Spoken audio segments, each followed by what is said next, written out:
Buenas tardes para todos. Retomando el texto de Brailovsky que ustedes tienen sobre ¿qué hace la pedagogía y por qué es importante para la educación? ¿Qué es el texto estructurante? ¿El que guía nuestro recorrido por esta unidad curricular?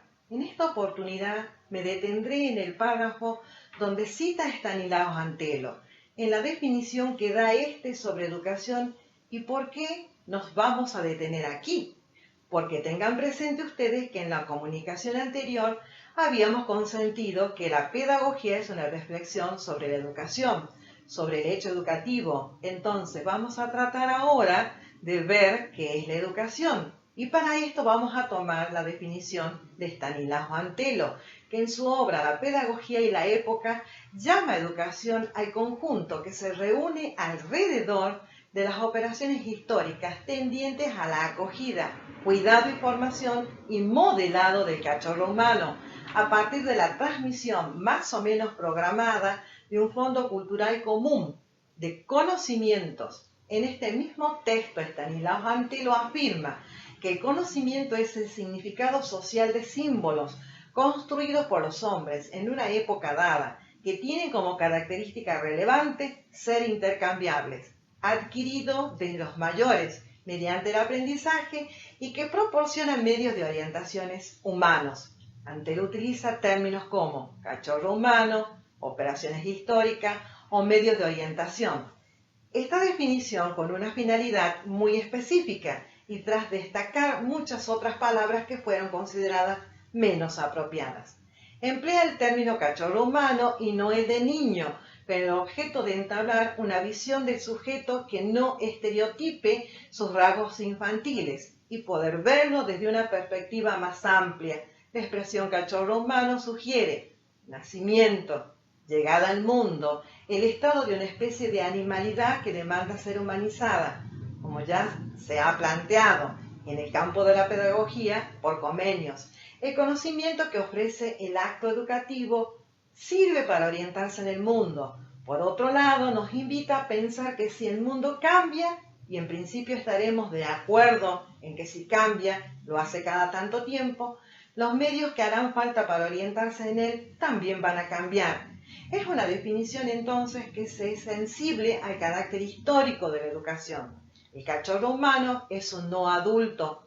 Sobre él, la educación despliega el enorme esfuerzo de producción, reproducción, conservación y transformación de la especie. Este no adulto es para la reflexión pedagógica lo que Antelo denomina el magnífico niño de la pedagogía.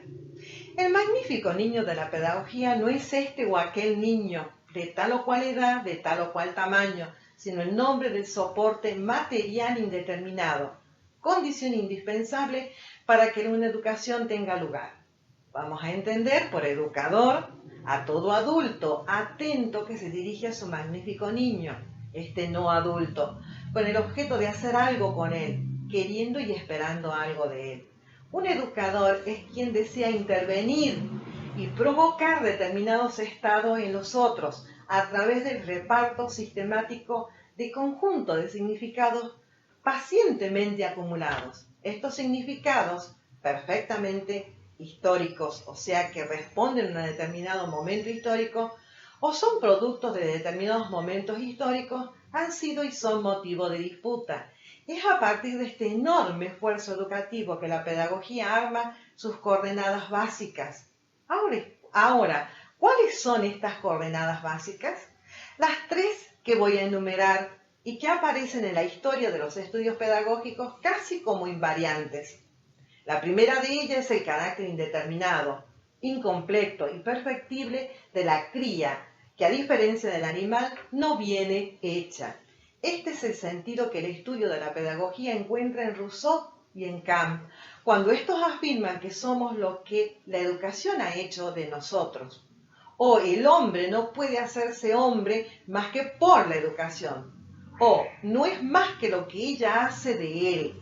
O todo lo que tenemos al nacer, pero necesitamos de mayores que nos es dado por la educación.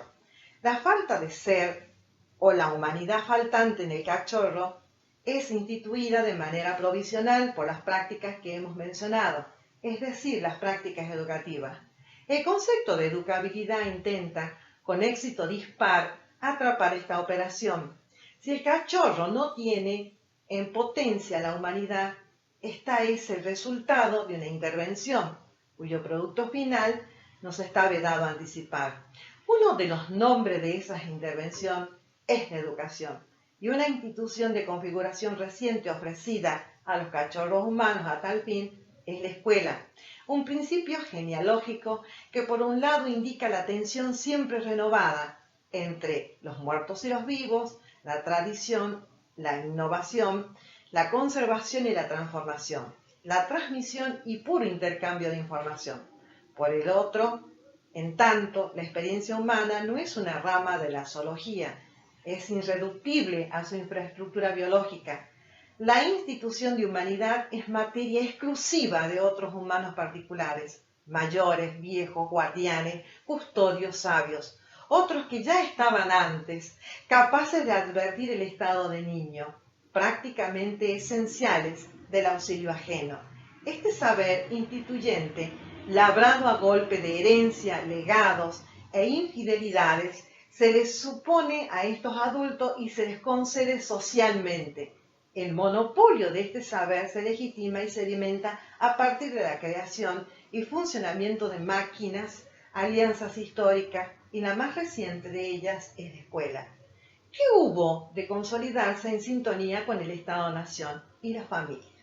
Una temporalidad que rige las prácticas educativas instituyentes de humanidad acompañadas por un tiempo de espera, tiempo preparatorio, que aquí llamamos el mientras tanto pedagógico, ya sea para el cachorro como para las operaciones que intentan producirlo como humano, una temporalidad particular que fuerza el despliegue de un conjunto de experiencias que la palabra amparo reúne y resume, cuando se trata de enfrentarse a la corrupción del tiempo dislocado. Ahora bien, este conjunto de principios y operaciones fundantes, distintas versiones de la pedagogía, han producido con pocos matices los siguientes artilugios. Frente al carácter incompleto del cachorro humano, se han arrogado la función de colmar, al afirmar disponer de un saber exhaustivo y a priori de lo que le falta al cachorro para ser humano, adulto, semejante, uno de los nuestros. Completada la falta, la pedagogía ofrece la ilusión de plenitud y la garantía de salvación. Frente al carácter indeterminado, se han arrogado toda la fuerza de la determinación, o sea, biológica o cultural, al afirmar disponer de un saber que no solo sobre el trayecto que va de la cría al hombre, sino saber del inicio y el resultado, saber sobre las marcas de lo que estamos hechos frente a una humanidad que no está en potencia. La pedagogía se ha arrogado un saber demasiado sobre lo humano, demasiado humano, del fondo del hombre que la educación dice querer formar. Se sabe todo de antemano, es por eso que se puede afirmar que solo la educación nos hace hombres, en tanto sabe a priori que el hombre que debe ser hecho es ese, presupuesto como un dato primo, al que solo resta dirigirse siguiendo una ruta de estrictas determinaciones.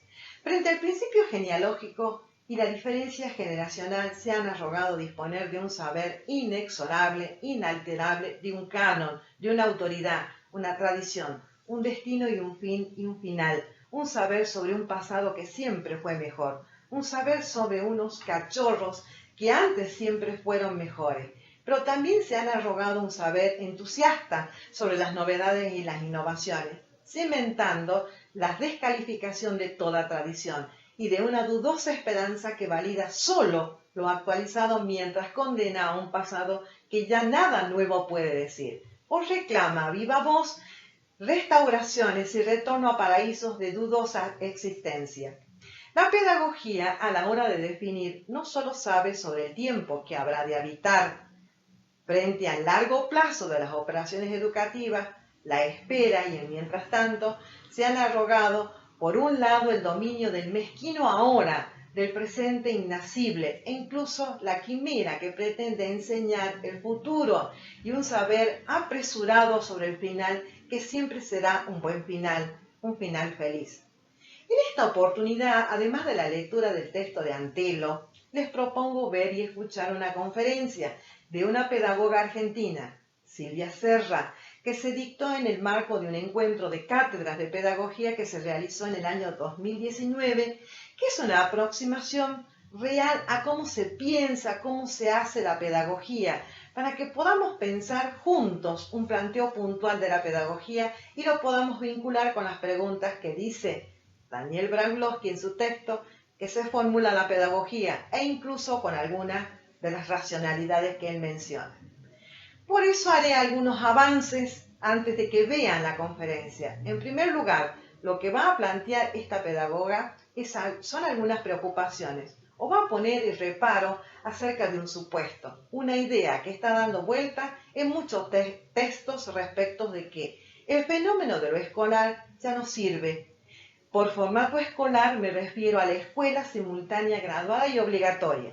Cuando digo graduada, todos sabemos que todos los chicos de 7 años tienen que estar estudiando más o menos lo mismo en un determinado momento. Entonces, desde ese lugar hay un fenómeno que tiene que ver con un tipo de trabajo, con cómo se ubican los alumnos en un aula, con los tiempos, con lo que conocemos como elemento de lo escolar. Muchos textos vienen diciendo que ese formato está acabado, que no sirve para educar. Pues bien, aquí ya tienen una pista. ¿En cuál de las 3 racionalidades podríamos colocar a la pedagoga Silvia Serra? A esta altura de la conferencia comienza a trabajar sobre cuál es el saber pedagógico. Por un lado, lo que se produce en términos de investigación, en términos de conocimiento estrictamente disciplinar, y por otro lado su dimensión política. ¿Cómo la pedagogía busca incidir en la sociedad? Tiene un rasgo de posibilidad que no puede obviarse, por lo tanto la pedagogía es técnica y es política. Por otro, los aspectos que aparecen en la conferencia es la relación entre educación e igualdad, la escuela tradicional y la escuela con la que se funda el sistema educativo en Argentina y en muchos países. Estoy hablando aproximadamente de 1880 y su periodo de esplendor hasta 1930. Pensó la igualdad en términos de homogeneidad, es decir, los ciudadanos van a ser todos iguales en el sentido de que todos tengan el mismo idioma, el mismo sentimiento de nación, que sepan lo mismo, que tengan un comportamiento similar. Las diferencias sociales van a quedar igualadas por lo escolar. Es una igualdad que se alcanza una vez concluida la escuela, es decir, una igualdad a posteriori. Algunas corrientes pedagógicas han comenzado a cuestionar esta idea, que es lo que señala Brajlowski con la posición crítica, una posición crítica respecto de lo tradicional.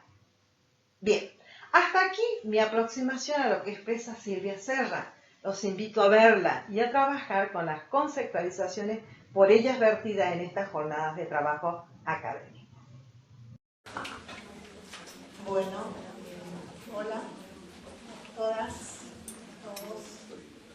Bueno, nada, voy a comenzar diciendo lo que debo decir, aunque no hayamos dicho mucho, que agradezco mucho la oportunidad de estar acá. Adriana y Gaby son gente con la que a lo largo de todos estos encuentros venimos, no sé, queriendo que estos encuentros pasen, ¿no? Pero no estoy pensando solo en los encuentros de cátedra de pedagogía, sino en la idea de encontrarnos cada tanto y discutir y pensar juntos. Creo que eso es algo que hace bien, ¿no? Desde la perspectiva más personal y egoísta, pero y por otra parte nos permite no sé, abrirnos, encontrarnos de otro modo con gente con la que a lo mejor nunca pensamos que nos íbamos a encontrar. Bueno, en este caso con estudiantes, con mucha gente joven, con muchos docentes jóvenes, con gente, como decía Adriana, como decía Gaby, que están tomando la posta y que bueno, esperamos que esto continúe, ¿no? Más quizás la forma que el contenido, el seguir estando acá, encontrándonos una vez en una ciudad, otra vez en otra, digamos, con todo lo que podamos hacer para que de los encuentros salga algo que en algún punto nos dispare alguna nueva idea, nos proponga un nuevo modo de estar en las instituciones públicas, no sé, me parece que al encuentro hay que celebrarlo y lo quiero celebrar de este modo. A la invitación que me hicieron las compañeras de Neuquén, cuando pensaba qué podía traer para compartir con ustedes, pensaba que quizá podía ser útil, ustedes me dirán después si no, compartir cierta preocupación que tengo acerca de ciertos caminos que viene tomando el pensamiento pedagógico, ¿no? Cierta mirada como así, a ver qué estamos haciendo los pedagogos, qué estamos haciendo los educadores. En algún punto, mi hipótesis es que estamos siendo parte de la producción de un tipo de pensamiento pedagógico donde se dan por hecho, se dan por sentado algunas cosas y las hemos dejado de pegar, ¿no? Una de las cosas que damos por sentada es el agotamiento de ciertas formas de transmisión del conocimiento, como el escolar, agotamiento al que quizá todos abonamos con el pensamiento crítico, revisando las condiciones críticas, ¿no? de las formas escolares, y al mismo tiempo dando por hecho, por sentado, que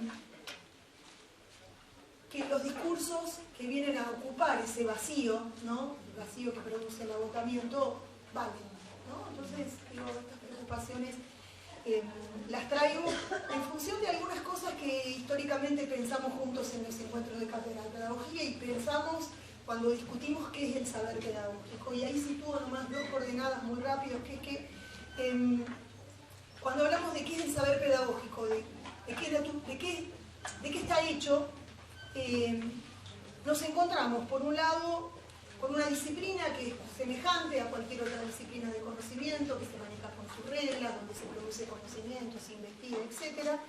Pero también nos encontramos con un saber que ha sido históricamente fuertemente parte de la intervención política, ¿no? Y acá recupero esa vieja idea que planteaba Durkheim del saber pedagógico como un saber que es descriptivo, que puede dar cuenta de un estado de cosas, pero también como un saber que se inscribe dentro de una cierta prescripción al postular un camino para la educación que muchas veces tiene que ver no tanto con lo que la sociedad es, sino con lo que la sociedad quiere ser o con lo que queremos que la sociedad y el mundo sean. Por un lado ese rasgo, que lo hemos trabajado mucho tiempo, y por otro lado, algo que también trabajamos ligado a la pedagogía como un tipo específico de ejercicio del pensamiento, ¿no? Un pensamiento que en algún lugar escribimos con Estanislao Antelo, no necesita el término crítico, ¿no? No hace falta decir pensamiento crítico porque en algún punto el pensamiento es aquello, ¿no? Cuando producimos pensamiento, producimos algo que todavía no ha sido pensado, por lo cual habría como una especie de oxímoron al decir pensamiento crítico. Decimos que cuando pensamos, y realmente estamos pensando, gracias, decíamos con Estanislao, si la pedagogía es efecto de pensamiento, debería asumir ciertas condiciones del pensamiento. Todo pensamiento es crítico cuando pone en juego aquello que todavía no ha sido pensado, cuando interviene sobre lo que ya ha estado pensado, dotando al término intervención la fuerza que tiene en relación con producir efectos, ¿no? La pedagogía, diría yo entonces, como un pensamiento que produce efectos, que se asume en su capacidad de intervenir y en este sentido que asume su politicidad. Estableciendo como estos son dos rasgos del pensamiento que son propios del pensamiento pedagógico, me gustaría plantear algunas cuestiones alrededor de un vínculo que también me preocupa, ¿no? Es una época de preocupaciones, por lo menos los pedagogos son gente que vive preocupada por cosas que van viendo, no sé si está bueno eso, ojalá celebráramos más y nos preocupáramos menos, pero es un vínculo que a mí me viene preocupando y que tiene mucho que ver quizá con el contexto en el que estamos, un contexto complejo, no solo nacional, sino continental, en nuestra Latinoamérica y también mundial, que tiene que ver con el vínculo entre la educación y la igualdad, ¿no? Una cosa que me parece que es muy cara a las prácticas pedagógicas. Solamente plantear que como en el plano político, quizás en analogía con él, la igualdad se construyó durante mucho tiempo como, de algún modo, opuesta a la libertad, ¿no? Pensaba en los viejos debates que atravesaron el siglo XX sobre sociedades igualitarias, por un lado, o sociedades con sujetos libres por el otro, ¿no? Y me parecía que esa oposición tenía que ver con cierta apreciación que hicimos durante mucho tiempo de los sistemas educativos, ¿no? Que por un lado pareciera que los sistemas educativos, que históricamente tuvieron el imperativo de la igualdad, fueron en detrimento de lo que aparece cuando esa igualdad se rompe, que es la libertad de los sujetos, la capacidad de decidir, de decir qué educación quieren, de intervenir, de aparecer en relación a teniendo voz propia, ¿no? Indudablemente, me parece que no podemos dejar de soslayar esta idea que ha sido un defecto del pensamiento crítico, donde en el campo educativo, durante mucho tiempo, la igualdad ha estado del lado de la homogeneidad, ¿no? Durante una parte del siglo XX, y señalar que fueron desde los 80 adelante, quizás desde los 80, desde la década de 1980, donde los cuestionamientos alrededor de la igualdad que dieron paso a otras voces, a otros términos como el de equidad, incluso el término de inclusión, ¿no? Nos dejaron, a mí particularmente, un cierto gusto amargo en relación a qué hacer con las herencias, ¿no? Yo me preguntaba si debemos abandonar el principio de la igualdad como principio organizador de lo social, y si seguimos sosteniendo, ¿no?, la búsqueda de sociedades más igualitarias, qué papel le corresponde a la pedagogía como saber y a la educación como hecho enmarcado en ideales igualitarios, ¿no? Me parece que es una pregunta que hoy tiene mucha fuerza. Y es una pregunta que me gustaría explorarla en un registro con el que vengo trabajando últimamente, que tiene que ver con las formas de la transmisión más que con los contenidos de la formación. Creo que el debate sobre la igualdad y sobre la desigualdad en el campo educativo ha tenido voces muy fuertes, como fueron las teorías de la reproducción,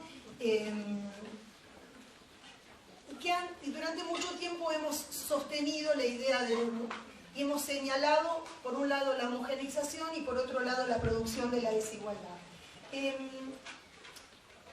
Mirando lo que vengo estudiando últimamente, que son los espacios educativos, las formas escolares, ¿no? Las formas materiales en las que se encarna un modo de pensar la igualdad, me animaría a decir que existió, y todavía existe, una gramática o unas formas de escolares que son propias de una escuela que es igualitaria homogeneizadora, ¿no? Que ha entendido la igualdad en términos de homogeneización. O sea que esa homogeneización ha tomado unas formas materiales en la escuela. Les contaba de que vengo trabajando sobre el espacio con arquitectos. Cuando miramos los edificios escolares o cuando miramos el mobiliario escolar, nos encontramos con que esos edificios, los edificios que tiene la educación, que ha tenido y que tiene actualmente, y el mobiliario, que en muchos casos todavía sostiene la educación, tiene una impronta homogeneizadora, ¿no? Son formas materiales que hicieron carne una educación que buscaba igualar a través de la homogeneización. ¿Y dónde vería yo esta forma o esta materialidad? Ubico dos grandes elementos que creo que los tenemos todos muy conocidos, porque todos estamos atravesados por el saber pedagógico. En primer lugar, diría, una de las formas tienen que ver con el enseñar todo a todos de Comenio. Creo que en la idea, cuando Comenio empieza a plasmar cómo hacer una escuela que pudiera enseñar todo a todos, aparecieron ahí unas formas materiales específicas, ¿no? Un ámbito específico de encuentro, la escuela, con un maestro que estuviera por fuera del hogar, un aula centrada alrededor del maestro, un pizarrón, unos pupitres, todo aquello que ya sabemos. De algún modo esa forma material de la escuela fue una forma que se desarrolló para poder hacer posible el todo a todos, ¿no? Entonces digo, ahí está quizá la intención igualitaria homogeneizadora, ¿no? Y me animaría a decir que la gradualidad de la existencia de las escuelas graduadas tiene mucho que ver también con esa intención de poder homogeneizar, ¿no? Una homogeneización que era por grados, pero también que hacía posible que muchos pibes fueran educados a la vez. Al lado de esa gramática que toma forma en esos edificios o en ese mobiliario, pondría otro gesto, que es lo que aparece en los sistemas educativos, en los sistemas, ya no en las escuelas, sino en los sistemas propios de los estados nacionales, de los estados modernos, donde la igualdad tenía que ver con una forma era el basamento de una forma, o postulaba ser, de organización política. Y pensaba que en el gesto de hacer la igualdad posible, los estados nacionales tuvieron que pensar cómo distribuir bienes simbólicos que hicieran la igualdad, y por eso hicieron esto que conocemos, ¿no? Hoy charlamos más temprano en el panel, cuando uno mira cómo se construyeron edificios escolares en la Argentina, encuentra la idea durante mucho tiempo de edificios únicos, que pueden haber sido distintos unos de otros, pero que todos partían de pensar que una escuela tenía que tener, como discuten los manuales, una cantidad de metros cuadrados por niño, ¿no? Un aula tenía que tener unas medidas, unos prototipos en los edificios escolares que fueron dejando la impronta y aparecieron, diría yo, por un lado tenemos la gramática del aula, por otro lado tenemos las redes de edificios escolares, dos formas en que se materializó la igualdad, homogeneización, ¿no? Hace poco me encontré con un texto que hablaba sobre las escuelas graduadas en Madrid, un trabajo que hicieron unos historiadores de la educación, y me llamó la atención algo. Me hizo pensar en esto. Cuando nosotros, acá nace la escuela, cuando nacen los sistemas escolares, cuando se construyen las escuelas, me animaría a decir que la escuela masiva nace graduada, ¿no? Estos historiadores decían que cuando miraban la historia de la ciudad de Madrid, la ciudad de Madrid tenía otras escuelas que vienen a ser reemplazadas por las escuelas graduadas, que eran escuelas pequeñas, plurigrado diríamos, ¿no? Donde había pibes de distintas edades, donde el maestro tenía una relación bastante familiar, ¿no? Era algo mucho más cercano a lo doméstico de lo que nosotros pensamos cuando pensamos en una escuela. Entonces, cuando llega la gradualidad, cuando la ciudad se plantea que tiene que empezar a hacer escuelas y tiene que luchar para que los padres lleven a los pibes a escuelas que estaban más lejos, pero eran escuelas donde los chicos estaban agrupados por edades, donde el principio de gradualidad venía ligado a una idea de modernización del espacio urbano, cuando aparecen los museos, cuando aparecen los parques, cuando aparecen las plazas, cuando aparecen las bibliotecas populares, como si fuera una analogía ligada a la modernización de una ciudad, ¿no? Y la gradualidad venía como de la mano del progresismo, ¿no? En la escuela había saberes más estudiados, más científicos, había un laboratorio. Esto de que la escuela tuviera forma de escuela tenía que ver con una innovación más que con una marca de disciplinamiento, ¿no? Ahí en la historia aparecía con mucha fuerza. Entonces, eso me hizo pensar mucho en el modo en que nosotros, quizá desde América Latina, por otros condimentos, cuando desactivamos o cuando criticamos el discurso moderno, el de nuestros sistemas educativos, quizás le hemos ponido mucho más peso al señalar la fuerza disciplinadora que a señalar este rasgo que tiene más que ver con la modernización, ¿no? Señalar la hipótesis represiva que la productiva de la escuela, y nos hemos quedado con algo de eso. Y este texto a mí me hizo ver cómo ahí aparecía con mucha potencia la idea de la producción de algo que era nuevo en ese momento y que era, no sé, que tenía que ver con lo público, ¿no? Que tenía que ver con la instalación de la esfera pública de la sociedad, ¿no? Y donde la escuela tuvo mucho que ver. No voy a decir demasiado sobre el quiebre de esa pedagogía más clásica o más tradicional. Creo que todos podemos pensar en los 30 y podemos pensar en los 70. Sí, me gustaría señalar que en los últimos 30 años ha habido muchos vaivenes acerca de las formas escolares y específicamente acerca de las formas de los edificios escolares, ¿no? Nosotros en los últimos 30 o 40 años hemos discutido y venimos discutiendo sobre la gradualidad, sobre la estructura de la escuela. Aparecieron cantidad de propuestas ligadas a planes específicos como políticas que llamamos de discriminación positiva, o sea, para determinados sectores de la población, determinadas escuelas, y muchas veces todas esas discusiones acerca de qué sostenemos y de qué abandonamos en relación al viejo espacio escolar, traen consigo acerca de si podemos seguir pensando en un espacio escolar pensado para todos, o si cada espacio escolar tiene que ser pensado en función de su programa, de su población, de aquella característica que estamos discutiendo de esa gramática más histórica. Y a mí me parece que el hecho de que en los últimos 30 años tenemos muchos vaivenes sobre cómo sostenemos la transmisión escolar, hace que tengamos muchos vaivenes acerca de cómo diseñamos esos espacios escolares. Lo pensaba en relación a algunos rasgos muy puntuales, pensaba en un programa que hubo sumamente interesante de construcción de escuelas en Argentina, creo que fue en el año 2005, el 700, ¿no? Un programa del gobierno nacional, donde una característica que a mí siempre me llamó la atención, que es que esas escuelas que se construyen en ese momento, construyen un aula informática, ¿no? Digo, bueno, muy rápidamente, 7 o 8 años después, se da el conectar y pone en duda la existencia del aula informática. Entonces digo, las discusiones que venimos teniendo en distintos planos hace que el espacio que construimos o que situamos como importante pasa a ser armado y desarmado todo el tiempo, ¿no? Y nosotros con los arquitectos decimos siempre, una escuela, a lo mejor tenemos escuelas que tienen 100 años y tenemos proyectos educativos que tienen muy pocos años y van cambiando, los actores cambiamos, estamos discutiendo sentidos en edificios que vienen de larga data y ahí eso muchas veces produce mucho ruido.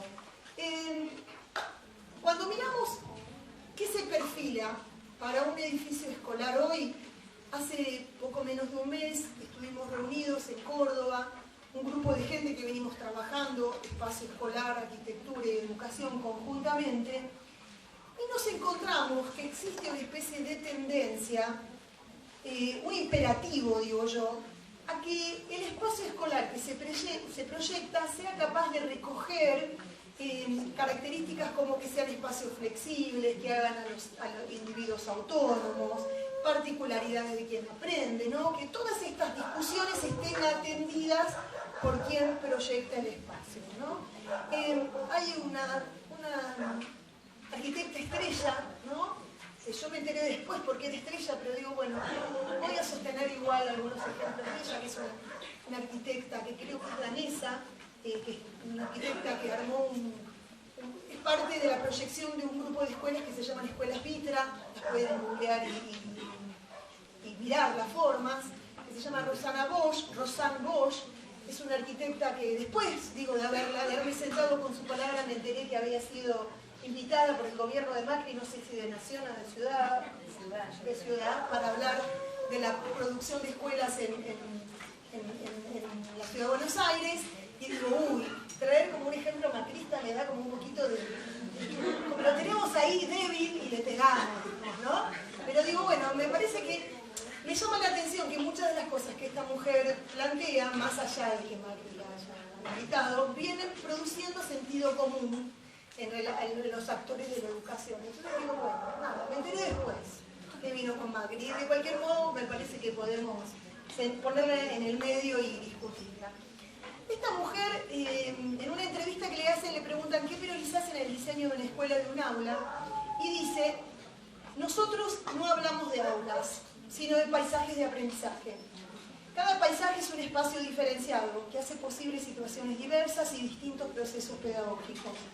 Concebimos la escuela como un organismo vivo y lo que buscamos no es solo una nueva forma de usar los espacios, sino que queremos incidir en el ambiente educativo a fin de conseguir que los alumnos dejen de tener una actitud pasiva y pasen a tener una mentalidad activa. ¿Quién dice Bosch, ¿no? ¿Quién dice que la mejor forma en que aprendan los niños es sentados en una silla todo el día? Entonces el entrevistador le dice la tradición, supongo, ¿no? Herencias y novedades, acá estamos, ¿no? La tradición. Entonces Bosch le contesta, todo nuestro sistema está construido siguiendo el paradigma del profesor que va metiendo conocimientos al alumno por la boca.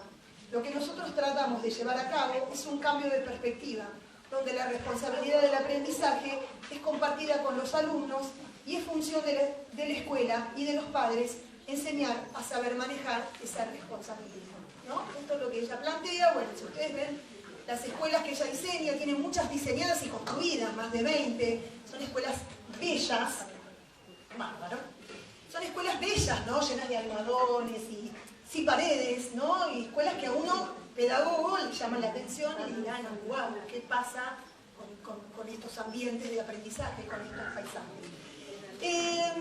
En relación a eso, yo me preguntaba, si seguimos sosteniendo la necesidad de unas acciones educativas para hacer una sociedad igualitaria, cosa que yo, Silvia Serra, sigo sosteniendo, y no lo digo en nombre propio, lo digo quizá en nombre de una generación y de un modo de entender la pedagogía, digamos, ¿no? Hasta diría de unos modos de entender la política. Sigo creyendo que la igualdad debe ser un valor propio de nuestras sociedades y que la pedagogía tiene algo que ver con esto, ¿no? Pensaba, ¿qué implica igualdad hoy? ¿Qué papel juegan las escuelas y los sistemas educativos en la construcción de una sociedad igualitaria? ¿Qué escuela queremos? ¿Qué creemos que es una escuela? ¿Y dónde reside materialmente esta escuela que queremos? Pensaba en un aporte que hace Rosambalón, que discute mucho el concepto de la igualdad y dice, si en algún momento pensamos en la igualdad como algo que había que distribuir, y a mí me parecía muy clara la idea de que la educación escolar distribuye igualdad, como el conectar igualdad distribuyó igualdad, ¿no? Hay algo ahí de la igualdad que se hizo presente con mucha fuerza, o sea que la idea de distribución tiene mucha fuerza. Pensaba, Rosambalón dice por ahí, hoy en día deberíamos dejar de pensar en la igualdad en términos de distribución para pensar la noción de la igualdad desde la relación con lo común y lo justo y con el reconocimiento de la singularidad. Rosambalón plantea como clave del presente que a la igualdad como una, dice, pensemos en la igualdad más como una relación, ¿no? No como un atributo a repartir. Una relación que se activa a partir del reconocimiento de la singularidad, de la puesta en juego de la reciprocidad y de la comunalidad, ¿no? Singularidad, reciprocidad y comunalidad. Planteando una dimensión tanto económica como política de la relación igualitaria, es evidente que lo que rodea una nación contemporánea de igualdad tiene que ver con la tensión entre lo singular y lo común. Una relación que no nos resulta sencilla en el campo educativo, por lo menos frente a estas preguntas. Sigo insistiendo con la misma pregunta, ¿no? ¿Cuál sería, qué forma material deberíamos darle a nuestros espacios escolares si seguimos sosteniendo la voluntad igualitaria de la escuela, la voluntad de producir igualdad dentro del sistema educativo? Con una colega, con una investigadora, Florencia, que está por acá, venimos trabajando con unas escuelas, venimos mirando escuelas donde el edificio escolar no es efecto de un proyecto, sino el resultado de lo que quieren los maestros y los directivos, ¿no? Como si una de las salidas podría ser para pensar las escuelas, que no la piensen más quienes proyectan escuelas, sino que la pensemos conjuntamente. Entonces, pudiéramos decir algo acerca de las formas de las escuelas. En relación a esto, y con esto termino, me encontré con una entrevista bastante reciente de Richard Sennett. Sennett en esa entrevista habla de las ciudades, no de las escuelas. Yo me robé sus textos para la escuela, porque me gustó lo que dijo, porque hablando de las ciudades, Él dice, hasta hablando de los arquitectos y de cuáles son las formas mejores para las ciudades contemporáneas, y se ve que era un encuentro con urbanistas y no sé qué, que diseñan las ciudades, y él dice, debemos escuchar a la gente, los arquitectos deben escuchar. Pero una cosa es escuchar y otra dejar de pensar. Si hiciéramos lo que la gente quiere, acabaríamos construyendo urbanizaciones valladas. Segregaríamos a la población por raza, creencias o clase social. ¿De verdad consideran que se deben apoyar esos prejuicios? ¿No? Entonces, me gustó esta idea de decir, bueno, a ver, ¿cuánto de la reciprocidad, cuánto de la singularidad y cuánto de lo común, ¿no?, tiene que ver a la hora de pensar en las formas educativas? Y me gustaba esta idea de poder inaugurar algunos mecanismos más dialógicos que los que tuvimos históricamente, por lo menos en los inicios de los tiempos modernos escolares, y poder pensar en algunos tiempos donde haya más producción colectiva de lo que queremos como espacios. También me gustaba que en esa entrevista, y hablando también de la arquitectura, Sennett dice, voy en contra del principio moderno que la forma sigue a la función, ¿no? Quiero ir en contra de ese principio, de pensar, si yo quiero esto, tengo que hacer este tipo de edificio, diseñar este tipo de espacio para producir este efecto, ¿no? Pensaba en la producción de espacios escolares y cómo históricamente construimos una especie de relación única o unilineal entre lo que un espacio propone y los efectos que produce, ¿no? Que están en las voces de Rosanne Bosch, que estaban en las viejas escuelas panópticas. Si hago una escuela para que controle, voy a controlar, y en la Rosanne Bosch, cuando dice, quiero hacer una escuela que produzca efectos emotivos, y pensaba que ahí hay un problema, ¿no? Y es un problema nuestro, que es un problema de los pedagogos, de pensar en educación en términos causa-efecto o en términos garantías, ¿no? La forma sigue la función. Y me parecía que poder empezar a pensar en un ida y vuelta entre la forma y la función, entre lo que se propone y lo que los actores hacen con ello, y en todo caso en los mecanismos que garantizan que lo público y lo común tengan lugar en ese diálogo, sería una cuestión, un camino más interesante para pensar actualmente los espacios escolares. Bueno, por ahí iba, en todo caso después charlamos lo que pueda.